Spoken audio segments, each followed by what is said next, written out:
Hello students, welcome to SP smart hybrid competitive scoring system. Students, आज हम KYPM second NEET का objective type question discuss कर रहे हैं। तो सबसे फर्स्ट पहला क्वेश्चन जो है, percentage colon character is higher in. ये जो फॉलोइंग ऑप्शंस हैं, sodium fluoride, sodium chloride, sodium bromide और सोडियम आयोडाइड, इसमें परसेंटेज कोलन करेक्टर हायर किसका है? देखिए बच्चे, यहाँ पे फेजान्स रूल का कंसेप्ट आएगा। ठीक है, फर्स्ट क्वेश्चन के लिए जैसे हमारे पास ऑप्शंस में गिवन है sodium fluoride, sodium chloride, sodium bromide और सोडियम आयोडाइड। तो कंसेप्ट क्या है? Larger the size of anion, greater is it's polarisability, more is the colon character. जिस एनाइन का साइज़ लार्जर होगा उसकी पोलराइजेबिलिटी ज़्यादा होगी और उसका कोलन करेक्टर ज़्यादा होगा। अब जैसे गिवन क्वेश्चन में सोडियम फ्लोराइड है, सोडियम क्लोराइड है, सोडियम ब्रोमाइड है और सोडियम आयोडाइड है। Na+ आयन, सोडियम आयन तो कॉमन है, ठीक है, इसकी हम बात ही नहीं करेंगे, सोडियम आयन कॉमन है। अब हमारे पास ये फ्लोराइड आयन है, राइट, ये क्लोराइड आयन है, ये ब्रोमाइड आयन है और ये आयोडाइड आयन है। डाउन द ग्रुप जैसे हमारे पास ये फ्लोरीन है, क्लोरीन है, ब्रोमीन है, आयोडीन है, right, fluoride ion, chloride ion, bromide ion और iodide ion. Down the group जो है साइज़ इंक्रीज़ करता है। तो डाउन द ग्रुप जब साइज़ इंक्रीज़ कर रहा है तो आयोडाइड आयन का साइज़ जो है इट इज़ ग्रेटर, इस एनाइन का साइज़ ग्रेटर है, इसकी पोलराइजेबिलिटी क्या होगी? ज़्यादा होगी और इसी का कोलन करेक्टर ज़्यादा होगा, इसलिए Na हमारे पास क्या आ जाएगा? आंसर आ जाएगा, राइट। तो फर्स्ट क्वेश्चन का जो आंसर है that is sodium iodide, right, sodium iodide हमारे पास आंसर आ जाएगा, right. Which of the following has an atom having incomplete octet. In given molecules में हमारे पास किस एटम का ऑक्टेट जो है इनकम्प्लीट है? ऑक्टेट मतलब 8 इलेक्ट्रॉन्स होने चाहिए, राइट। तो देखिए क्वेश्चन सेकंड जो है हमारे पास इनकम्प्लीट ऑक्टेट, जैसे हमारे पास BF3 है, तो हमारे पास जो है बोरान है, एटॉमिक नंबर जिसका 5 होता है, इलेक्ट्रॉनिक कॉन्फ़िगरेशन लिखेंगे 2,3, 3 वैलेंस इलेक्ट्रॉन है। तो ये हमने बोरान के 3 वैलेंस इलेक्ट्रॉन यहाँ पे दिखाए हैं और 3 फ्लोरीन्स हैं, हर एक फ्लोरीन का 1 वैलेंस इलेक्ट्रॉन जो है वो शेयर होगा बोरान के साथ, राइट। तो एज ए रिज़ल्ट जो है बोरान के सराउंडिंग में 6 वैलेंस इलेक्ट्रॉन है, right. Boron is surrounded by 6 electrons और इसका ऑक्टेट जो है वो इनकम्प्लीट है, राइट। इसके कंपैरिजन में अगर हम और मॉलिक्यूल्स को देखें जैसे NH4 पॉजिटिव, तो यहाँ पे नाइट्रोजन का ऑक्टेट कंप्लीट है, 2, 2,4, 2,6 एंड 2,8। CCl4 का भी ऑक्टेट कंप्लीट है, यहाँ पे कार्बन का ऑक्टेट भी कंप्लीट है और इस फास्फोरस का ऑक्टेट भी हमारे पास कंप्लीट है। तो हमारे पास जो आंसर आएगा यहाँ पे वो BF3 आंसर आएगा क्वेश्चन नंबर सेकंड में, राइट। तो क्वेश्चन सेकंड में जो आंसर है that is BF3। Is it clear to everyone? BF3 according to Fajans rule necessary condition to form covalent bond, right. Fajans rule के तहत necessary conditions क्या हैं covalent bond formation के लिए, राइट। तो देखिए क्वेश्चन थर्ड जो है फेजान्स रूल के according, right, conditions to form covalent bond, larger the size of anion, anion का साइज़ लार्ज होना चाहिए, smaller the size of cation, cation का साइज़ जो है स्मॉलर होना चाहिए, राइट। तो ये ऑप्शंस में जो स्टेटमेंट गिवन है वही हमारे पास आंसर होगा, राइट। तो यहाँ पे देखिए बच्चे हमारे पास जो है ऑप्शन में लिखा है कि स्मॉल कैटाइन और लार्ज एनाइन होना चाहिए, तो यही हमारे पास आंसर आएगा और नेक्स्ट ऑप्शन कोई भी आंसर हमारे पास नहीं होगा according to Fajans rule, right, क्योंकि कैटाइन का साइज़ स्मॉल होना चाहिए और एनाइन का साइज़ लार्ज होना चाहिए, right, for the formation of covalent bond. Calculate the total number of lone pairs in BF4। जो BF4 नेगेटिव हमारे पास है, BF4 नेगेटिव, यहाँ पे total number of lone pairs कितने हैं, राइट। तो देखिए क्वेश्चन फोर्थ का सॉल्यूशन जो है, क्वेश्चन फोर्थ देखिए BF4 का स्ट्रक्चर जो है इस तरीक़ा का है, ये बोरान है, इसके साथ 4 फ्लोरीन अटैच हैं, राइट। तो फ्लोरीन के ऊपर जो है 3 लोन पेयर यहाँ पे हैं, 3 यहाँ पे 6, 3, 9, 3, 12 लोन पेयर है हमारे पास, राइट। ये BF4 नेगेटिव का स्ट्रक्चर है, राइट। इसी तरीके से हमारे पास क्वेश्चन फिफ्थ है। क्वेश्चन फिफ्थ क्या है, bond order of sulphur oxygen bond in SO4 2-। यहाँ पे जो है बॉन्ड ऑर्डर क्या होगा, राइट। देखिए सल्फेट आयन के अंदर हम बॉन्ड ऑर्डर किस तरीके से कैलकुलेट करेंगे।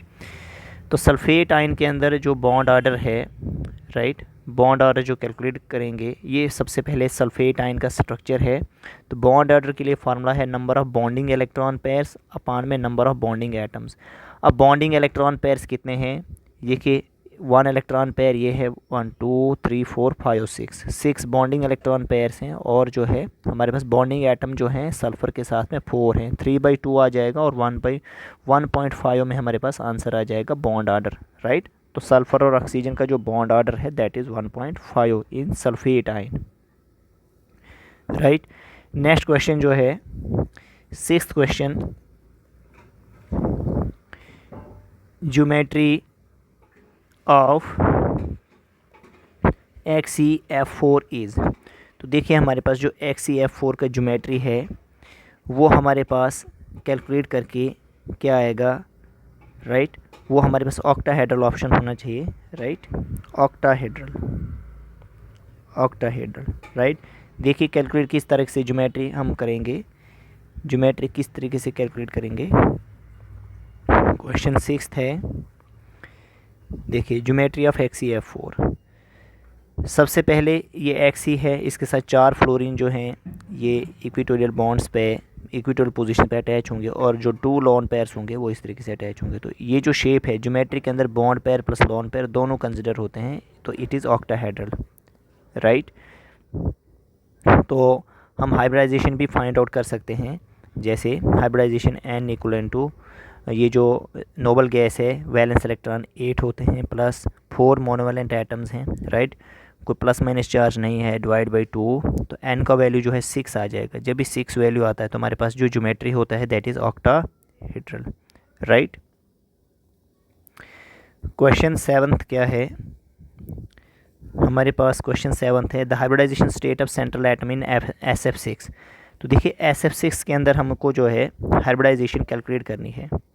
तो SF6 में हाइब्रिडाइजेशन कैलकुलेट करने के लिए formula N equal to V plus M minus C plus A/2। Valence electron कितने हैं, मोनोवैलेंट एटम कैटाइन को माइनस करेंगे, एनाइन को प्लस करेंगे अपान में 2। तो देखिए सल्फ़र के वैलेंस इलेक्ट्रॉन 6 होते हैं, 6 मोनोवैलेंट एटम्स है, fluorine is monovalent atom, divide by 2, 12/6 6 आ गया, sp3d2 हमारे पास आंसर आ जाएगा, राइट। जो क्वेश्चन 8th है उसमें पूछा गया है कि sp3d हाइब्रिडाइजेशन किस मॉलिक्यूल की होगी।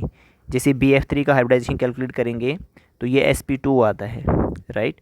PF5 के हाइब्रिडाइजेशन कैलकुलेट करेंगे तो ये sp3d आता है, राइट। SF6 का कैलकुलेट करेंगे तो sp3d2 आता है और IF7 का कैलकुलेट करेंगे तो sp3d3 आता है। तो हमें पूछा गया था sp3d हाइब्रिडाइजेशन किसका है, वो PF5 का है। तो PF5 जो है हमारे पास क्वेश्चन 8th का आंसर आ जाएगा। जो क्वेश्चन 8th है तो इसमें आंसर आ जाएगा हमारे पास PF5, right. Hybridization in XeOF2 and XeO2F2 is sp3d, right. लेकिन इनका शेप क्या होगा, राइट। तो shape depends only on the bond pairs not on lone pairs, right. तो ये जो क्वेश्चन है हमारे पास, इसको जो सोल्यूशन है, देखिए XeOF2 का स्ट्रक्चर इस तरह का होता है, राइट। दोनों फ्लोरीन जो हैं ये एक्सियल पोजीशंस पे आएंगे, 2 लॉन पेयर इक्वेटोरियल पोजीशन पे होंगे और एक ऑक्सीजन इस तरीके से। तो ये टी शेप है, लॉन पेयर्स को हम हाइड कर लेंगे और ये टी शेप है। और XeF2 जो है दैट इज़ सीसा, राइट। ये हमारे पास XeOF2 है, राइट। और हमारे पास ये Xe यहाँ पे ये ऑक्सीजन्स जो हैं वो इस तरीके से हैं। जो ऑक्सीजन्स होंगे Xe, डबल बॉन्डेड ऑक्सीजन यहाँ पे आएगा, डबल बॉन्डेड ऑक्सीजन यहाँ पे आएगा एक, और एक डबल बॉन्डेड ऑक्सीजन यहाँ पे आएगा। तो ये जो शेप हो जाएगा सीसा शेप हो जाएगा, राइट। हाइब्रिडाइजेशन दोनों का जो है sp3d है, sp3d, लेकिन शेप जो है it depends on the loan pairs, right. Question 10th है देखिए हमारे पास क्वेश्चन 10th क्या है, which is having maximum percentage of S character. S character जो है मैक्सिमम किसके अंदर है, राइट। तो देखिए कार्बन कार्बन सिंगल बॉन्ड जो है, कार्बन कार्बन सिंगल बॉन्ड में क्या है, ये कार्बन sp3 हाइब्रिडाइज्ड है, राइट। ये कार्बन sp2 हाइब्रिडाइज्ड है, और ये sp carbon carbon triple bond में ये कार्बन sp हाइब्रिडाइज्ड है। तो यहाँ पे 50% एस करेक्टर है, तो सी ऑप्शन हमारे पास आंसर आएगा, right. Carbon carbon triple bond में एस करेक्टर मैक्सिमम होगा, राइट। क्वेश्चन 11th है, calculate work done for the expansion of a substance from 3 metre cube to 5 metre cube against constant pressure of 10⁵ pascals, right. तो हमें work done calculate करना है यहाँ पे। तो क्वेश्चन 11th जो है, देखिए क्वेश्चन 11th का solution. Question 11th, work done का फॉर्मूला क्या होता है, minus external pressure into delta we change in volume. अब प्रेशर हमारे पास गिवन है, वॉल्यूम फर्स्ट गिवन है, वॉल्यूम सेकंड गिवन है, राइट। तो जब हम ये वैल्यूज़ यहाँ पे पुट करेंगे तो हमारे पास वर्क डन का वैल्यू -2 × 10⁵ जूल्स आंसर आएगा, राइट। अब क्वेश्चन नेक्स्ट जो है, ये क्वेश्चन जो है हमारे पास, 8 ग्राम oxygen at STP is expanded so that the volume is doubled, the maximum work done is, right। जब हम 8 ग्राम ऑक्सीजन को एट STP एक्सपेंड करेंगे तो वॉल्यूम डबल हो जाएगा, उस वक्त वर्क डन क्या होगा। तो क्वेश्चन 12th जो है, इसका सलूशन देखिए हमारे पास। क्वेश्चन 12th जो है,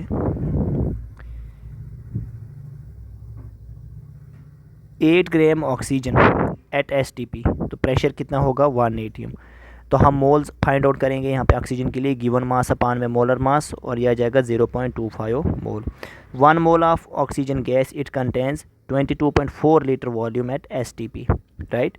तो इसी तरीके से फिर हमारे पास 0.25 मोल ऑफ ऑक्सीजन, राइट, इसका हमारे पास जो है कितना लीटर वॉल्यूम आ जाएगा, वो आ जाएगा 5.6 लीटर जब हम इसे मल्टीप्लाई करेंगे। तो वॉल्यूम फर्स्ट जो है दैट इज़ 5.6 लीटर, जब ये डबल हो जाएगा तो volume second and that is 11.2 litres. तो अब फॉर्मूले में वैल्यू पुट करेंगे हम, right, that is work equal to minus pressure, external pressure into change in volume. तो प्रेशर 1 atm है, final volume minus initial volume, और हमारे पास आंसर आ जाएगा -5.6 लीटर atm, राइट। अब जो हमारे पास क्वेश्चन 13 है सॉरी, क्वेश्चन 13 है, हमारे पास एक रिएक्शन गिवन है, calcium carbonate, when it decomposes it gives calcium oxide and carbon dioxide. जो हमारे पास हीट ऑफ रिएक्शन है डेल्टा एच, इसका वैल्यू हमारे पास गिवन है 176 किलो जूल पर मोल। टेम्परेचर जो है 1240 केल्विन गिवन है, तो हमसे चेंज इन इंटरनल एनर्जी पूछा गया है। तो हमारे पास एक रिलेशन होता है delta H equal to delta E plus delta N G R T. तो यहाँ से हम डेल्टा ई जो है कैलकुलेट कर सकते हैं। तो डेल्टा एच का वैल्यू गिवन है 176, डेल्टा एन जी का वैल्यू जब हम कैलकुलेट करेंगे इस इक्वेशन में तो वो हमारे पास जो है 1 वैल्यू आएगी, क्योंकि गैस स्टेट में जो है 1 मोल है यहाँ पे, राइट। तो यहाँ पे 0 है, यहाँ पे भी 0 है, तो 1 - 0 1 आ जाएगा वैल्यू हमारे पास। तो इसके बाद हम जो आर का वैल्यू लेंगे दैट इज़ 8.314, राइट। तो ये किलो जूल्स में कन्वर्ट करने के लिए 1000 से डिवाइड कर लिया इनटू टेम्परेचर, राइट। ये सॉल्व करके हमारे पास जो है 165.6 किलो जूल जो है आंसर आएगा। इसके बाद हमारे पास जो है नेक्स्ट क्वेश्चन है, sulphur in solid state when reacts with oxygen gives a sulphur dioxide, right. तो हमें जैसे क्वेश्चन 14 जो है, क्वेश्चन 14 में क्या बताया गया है हमारे पास, देखिए क्वेश्चन जो है, फॉर द सिस्टम, ये जो हमारे पास सिस्टम है sulphur plus oxygen gives a sulphur dioxide, तो कौन सा ऑप्शन इसमें करेक्ट है, कौन सा ऑप्शन इसमें करेक्ट है। देखिए इस क्वेश्चन में हमारे पास ये क्वेश्चन है, तो रिलेशन होता है del H equal to del E plus delta N G R T. जब हम डेल्टा एन जी यहाँ पे फाइंड करेंगे number of moles of product in gaseous state minus number of moles of reactant in gaseous state. तो gaseous state में यहाँ पे 1 मोल है, गैसियस स्टेट में यहाँ पे 1 मोल है, 1 माइनस 1 कितना आ गया, 0 आ गया। तो ये टर्म जो है पूरी 0 बन जाएगी, जिसके कारण del H equal to del E हमारे पास ऑप्शन करेक्ट ऑप्शन होगा, राइट। तो क्वेश्चन 15 जो है एलिमेंट्री स्टेट के लिए डेल्टा एच एफ पूछा गया है। तो हमारे पास एलिमेंट्री स्टेट में जो है एक ही ऑप्शन गिवन है, that is carbon in graphite. इसके लिए जो है डेल्टा एच एफ का वैल्यू 0 होगा। रेस्ट ऑप्शंस के लिए एंथैल्पी ऑफ फॉर्मेशन जो है एलिमेंट्री स्टेट में 0 नहीं है। क्वेश्चन 16 जो है that is the heat of combustion is always, option है negative, positive, both positive and negative. तो हमारे पास हीट ऑफ कंबशन जो है it is always negative, right. और बॉन्ड एनर्जी जो मॉलिक्यूल का होता है, क्या ये पॉजिटिव होता है, नेगेटिव होता है, बोथ होता है, तो it is always positive, right. Question next जो है 18th क्वेश्चन जो है हमारे पास, जैसे H2 से हमारे पास जो है 2 टाइम्स हाइड्रोजन एटम फॉर्म हो रहा है। डेल्टा एच का वैल्यू गिवन है 104 kilo calorie. Heat of atomization हमसे पूछा है। तो अगर हमारे पास 2 टाइम्स हाइड्रोजन जो है फॉर्म हो रहा है, तो इसके लिए जो है डेल्टा एच का वैल्यू 104 है। तो हमें एक हाइड्रोजन एटम के लिए कैलकुलेट करना है। तो 104 को 2 से डिवाइड करेंगे, 50 किलो कैलोरी हमारे पास ऑप्शन करेक्ट ऑप्शन आ जाएगा, राइट। क्वेश्चन जो है 19th क्या है हमारे पास, nitrogen reacts with hydrogen gives us 2 times ammonia. यहाँ पे हमारे पास केपी और केसी का रिलेशन पूछा गया है इस क्वेश्चन में। तो केपी और केसी का रिलेशन होता है KP equal KC R T power delta N G. सबसे पहले डेल्टा एन जी इस रिएक्शन के लिए फाइंड करेंगे। यहाँ पे 2 मोल्स हैं, यहाँ पे 3 and 1 4 मोल्स हैं। तो 2 - 4 हमारे पास -2 आ गया डेल्टा एन जी का वैल्यू। तो के पी इक्वल टू के सी आर टी का पावर डेल्टा एन जी की वैल्यू जगह हम -2 रखेंगे, राइट। तो इसके बाद क्या हो जाएगा हमारे पास, ये आर टी पावर -2 ये डिनोमिनेटर में आ जाएगा, राइट। और 1/RT² इंटू के सी। तो के पी और के सी का क्या रिलेशन है, 1/RT⁻², ये रिलेशन है हमारे पास। तो ये ऑप्शन हमारा करेक्ट आंसर आ जाएगा, राइट। अब नेक्स्ट क्वेश्चन जो है क्वेश्चन 20 जो है रिएक्शन दिया है 2 times A in gaseous state gives us 3 times C in gaseous state and D in solid state. तो हमारे पास यहाँ पे के पी और के सी का रिलेशन जो है गिवन है हमारे पास, के P equal K C R T power delta N G. Delta N G का वैल्यू जब हम कैलकुलेट करेंगे वो 1 आएगा। तो जब हम ये वैल्यू यहाँ पे रखेंगे डेल्टा एन जी का, तो के P equal K C R T power 1। यहाँ से अगर के सी का वैल्यू हमसे पूछा जाए तो के सी का वैल्यू जो है दैट इज़ इक्वल टू के पी अपॉन आर टी। ये हमारे पास जो है आंसर करेक्ट आंसर आ जाएगा, राइट। अब देखिए क्वेश्चन 21 क्या है। 21 क्वेश्चन है find the pH of the solution prepared by mixing 25 ml of 0.5 molar solution of HCl, 10 ml of 0.5 molar solution of sodium hydroxide and 15 ml of water, 15 ml of water, right. तो इस question को हम जो है किस तरीके से solve करेंगे, देखिए इस क्वेश्चन को हमने सॉल्व करना है। क्वेश्चन 21 जो है HCl गिवन है हमारे पास और सोडियम हाइड्रोक्साइड, इसकी कंसंट्रेशन गिवन है, वॉल्यूम गिवन है, लीटर्स में कन्वर्ट कर लिया हमने। तो number of moles equal to concentration multiply by volume. तो ये कंसंट्रेशन है, ये वॉल्यूम है, तो हमारे पास नंबर ऑफ मोल्स 0.125 आ गया। यहाँ पे इसका कंसंट्रेशन गिवन है, वॉल्यूम गिवन है, लीटर्स में कन्वर्ट करके ये वैल्यू आ गया। तो number of moles equal to concentration multiply by volume, तो हमारे पास नंबर ऑफ मोल्स ये आ गए। अब हमने देखा कि हमारे पास HCl के मोल ज़्यादा हैं, NaOH के कम है, तो NaOH is the limiting reagent. अब रिमेनिंग HCl जो है वो वाटर के अंदर कितना है, that will be given by, हमारे पास जो है ये सेपरेट कर लेंगे 0.125 में से, ये मोल्स हम सेपरेट कर लेंगे, 0.075 मोल जो है वाटर के अंदर लेफ्ट आउट होंगे। अब टोटल वॉल्यूम जो सोल्यूशन का होगा तो 25 ml plus 10 ml plus 15 ml, ये 150 ml हो जाएगा और लीटर्स में कन्वर्ट करके 0.05 लीटर ये हमारे पास आ जाएगा, राइट। तो H+ का जो कंसंट्रेशन होगा हमारे पास वो किस तरीके से फाइंड होगा, remaining moles of HCl divide by total volume. Remaining moles हमारे पास HCl के वाटर के अंदर ये हैं और टोटल वॉल्यूम ये है, तो ये कैलकुलेट करके 0.15 जो है कंसनट्रेशन आ जाएगा। और 0.15 को हम इस तरीके से लिख सकते हैं। फिर हम डायरेक्ट जो है pH का फॉर्मूला यूज़ कर सकते हैं, pH is equal to minus log concentration H+। ये वैल्यू जब H+ का वैल्यू हम यहाँ पे रखेंगे तो on calculating this we get pH equal to 0.7, right. और 0.7 हमारे पास कैलकुलेट करके आंसर आ रहा है, तो 0.7 के रिस्पेक्ट में जो है हमारा यहाँ पे करेक्ट आंसर जो है दैट इज़ 0 पॉइंट में हमारे पास ये आ जाएगा 0.8239। फर्स्ट ऑप्शन हमारा करेक्ट आंसर आ जाएगा, राइट। अब देखिए क्वेश्चन 22 है, find the pH of the simple sodium acid buffer is given by pH equal to pK plus log salt concentration salt by concentration acid. pK जो है acetic acid का given है, right. तो हमसे pH जो है पूछा गया है। अब देखिए ये क्वेश्चन किस तरीके से सॉल्व होगा। फॉर दिस क्वेश्चन 22 क्वेश्चन जो है हमारे पास, देखिए pH का फॉर्मूला गिवन है, राइट। माइनस लॉग K का वैल्यू गिवन है, हमने यहाँ पे पुट कर लिया। साल्ट की कंसनट्रेशन गिवन है, एसिड का कंसनट्रेशन गिवन है, ये कैंसिल हो गया, 1 0 आ गया। और इसको सॉल्व करके हमारे पास जो है वैल्यू, हमारे पास जो है pH का जो वैल्यू है दैट इज़ 4.7, राइट। क्वेश्चन 23 जो है KCN का हाइड्रोलिसिस हो रहा है, तो हमें डिग्री ऑफ हाइड्रोलिसिस पूछा है। √KH/C फॉर्मूला, KH का फॉर्मूला KW/KA होता है, राइट। तो KA का वैल्यू, KW का value we know that is 10⁻⁴ और KA का वैल्यू ये गिवन है, राइट। ऑन सॉल्विंग जो है हमें ये वैल्यू मिल जाएगा। फिर नॉर्मलिटी हमारे पास गिवन है, तो इसको मोलरिटी में कन्वर्ट करेंगे बाय यूजिंग दिस फार्मूला, तो मोलरिटी 0.01 आ जाएगा। तो जब हम डिग्री ऑफ हाइड्रोलिसिस को कैलकुलेट करेंगे तो ये KH का फॉर्मूला आ गया, ये मोलरिटी फार्मूला। तो जब इसको हम सॉल्व करेंगे तो हमारे पास जो है ये 2.6 × 10⁻⁻² आंसर आ जाएगा इस क्वेश्चन का, राइट।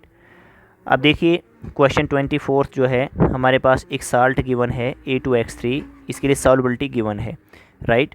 तो जब हमने ये रिएक्शन लिखा तो हमारे अगर इसकी सॉल्युबिलिटी y है तो ये 2y होगा, ये 3y होगा। तो KSP वैल्यू हम किस तरीके से कैलकुलेट करेंगे बाय यूजिंग दिस फार्मूला, और हमारे पास आंसर जो है 108y⁵ आंसर आ जाएगा हमारे पास, राइट।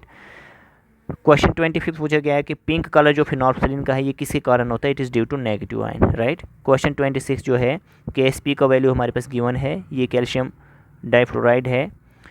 तो जो एक स्पेरिंगली सॉल्युबल साल्ट है, जब इसका डिसोसिएशन होगा, अगर इसकी सॉल्युबिलिटी S है तो इसकी सॉल्युबिलिटी भी S होगी, इसकी 2S हो जाएगी। NaF इसका जो कंसनट्रेशन है दैट इज़ 0.1, तो Na जो है 0.1 होगा, F नेगेटिव 0.1। तो ये 2S ये कॉमन आयन इफेक्ट आ गया, ये स्पेरिंगली सॉल्युबल साल्ट है, तो 2S इसकी solubility plus 0.1 it is approximately equal to 0.1, क्योंकि it is sparingly soluble salt की कंसनट्रेशन, तो it is negligible, it is equal to 0.1। तो KSP का जो फॉर्मूला हम यूज़ करेंगे, राइट। तो on putting the values KSP का वैल्यू हम यहाँ रखेंगे, इसकी सॉल्युबिलिटी S है और इसकी 0.1, तो S का वैल्यू यहाँ से कैलकुलेट करके 1.7 × 10⁻⁸ हमारे पास जो है आंसर आ जाएगा कैलकुलेटेड, राइट। क्वेश्चन 28 जो है pH of 0.05 molar H2SO4 solution in water, तो जब इसे हम कैलकुलेट करेंगे तो ये हमारे पास जो है इसका कंसनट्रेशन गिवन है, तो ये 2 टाइम्स हो जाएगा, 0.1 आएगा। तो pH equal minus log concentration H+ 10⁻⁻1 हो जाएगा, 0.1 दैट इज़ 10⁻⁻1। तो आंसर सॉल्व में वी गेट 1, तो हमारे पास 1 आंसर जो है करेक्ट आंसर होगा। ऑप्शन जो है जिसमें 1 है दैट इज़ करेक्ट आंसर। अब क्वेश्चन 29 क्या है, N2+O2 gives us 2 times sodium nitrous oxide, right, that is 2 times NO nitrous oxide. जब टाइम 0 है, इसके मोल 3 हैं, इसके 2 हैं, इसके 0 हैं। जब टाइम अप्रोच कर लेता है when it becomes T, it dissociates X times, it dissociate X times, it will become 2 times X। लेकिन 2 टाइम X जो है क्वेश्चन में गिवन है 1 के बराबर, तो यहाँ से X का वैल्यू 1/2 आ जाएगा, 0.5, राइट। तो हमारे पास जब ये वैल्यू 0.5 आया तो कंसनट्रेशन N2 हमसे पूछा गया है, दैट इज़ 3 - X का वैल्यू 0.5 डिवाइड बाई, क्योंकि कंसनट्रेशन का फार्मूला होता है नंबर ऑफ मोल्स अपान में वॉल्यूम 2 लीटर, तो 1.25 हमारे पास करेक्ट ऑप्शन आंसर आ जाएगा, राइट। अब देखिए जो क्वेश्चन 30 है, ये गिवन इक्वेशन है A+B gives us C at equilibrium. तो हमसे कंसनट्रेशन पूछा गया है कि Kc का यूनिट क्या होगा। तो अगर Kc का फॉर्मूला लिखें, concentration C by concentration A concentration B, concentration का यूनिट जो होता है दैट इज़ मोल पर लीटर, यहाँ पे भी इसका भी मोल पर लीटर, इसका भी मोल पर लीटर, राइट।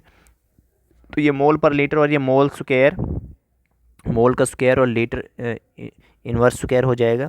तो ऑन कैंसलिंग वी गेट 1/मोल लीटर इन्वर्स, राइट। तो फाइनली जो है ये मोल जब न्यूमरेटर में आएगा तो it will become mole inverse, और लीटर इन्वर्स जो है लीटर बन जाएगा। तो हमारे पास ये ऑप्शन जो है करेक्ट आंसर आ जाएगा, राइट। तो ये हमारे पास जो है KYPM नीट सेकंड जो था, जिसका ऑब्जेक्टिव टाइप क्वेश्चन हमने डिस्कस किया। तो इस वीडियो को हम यहीं पे स्टॉप करते हैं। Okay, thank you.